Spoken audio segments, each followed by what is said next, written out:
మొన్నటి దినం వైసీపీ నాయకులు చూస్తూనే ఉన్నాం.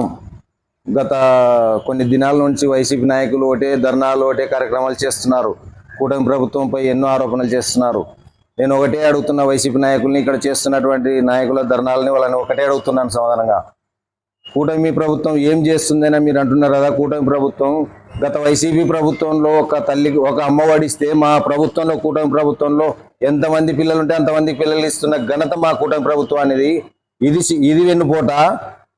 గత ప్రభుత్వంలో ఒక పింఛను సంవత్సరానికి 250 పెంచితే, మా ప్రభుత్వం మా ముఖ్యమంత్రి వర్యులు ఒకటే 1000 రూపాయలు పెంచిన ఘనత ఇది వెన్నుపోట అని మిమ్మల్ని నిలదీసి అడుగుతున్నాను నేను. ఎలా ఎంత ఘనత అంటే రాష్ట్రంలో మన ముఖ్యమంత్రి చంద్రబాబు నాయుడు గారు చేస్తున్నటువంటి ఈ పథకాలు, ఆ పథకాలను జీర్ణించుకోలేక, ఓర్వలేక, మీకు సిగ్గు లేక కూడా ఇటువంటి ధర్నాలు చేయడం కూడా చాలా పద్ధతి కాదని తెలియజేస్తున్నాను.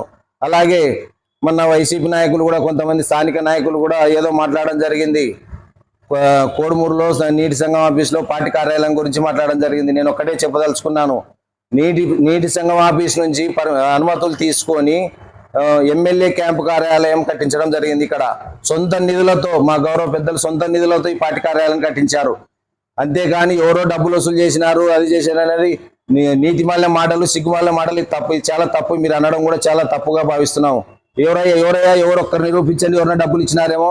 20 లక్షలు దాదాపు కట్టించి సొంత డబ్బులు పెట్టి 20 లక్షలు డబ్బులు పెట్టి సొంతంగా వెచ్చించారు ఇక్కడ ఈ ఆఫీసుని, ఎమ్మెల్యే క్యాంప్ కార్యాలయాన్ని. ఎందుకు ఇటువంటి తప్పుడు ఆరోపణలు చేస్తున్నారు? మీకు కనీసం సిగ్గుండాలి ఈ మాట మాట్లాడడానికి కూడా. ఒక్కరిని నిరూపించండి, సవాల్ చేస్తున్నాం. ఒక్క వ్యక్తిని నిరూపించండి. ఎవరైనా కానీ 1000 రూపాయలు ఎవరైనా ఇచ్చినారంటే ఈ రోజే సవాల్ చేస్తున్నాం.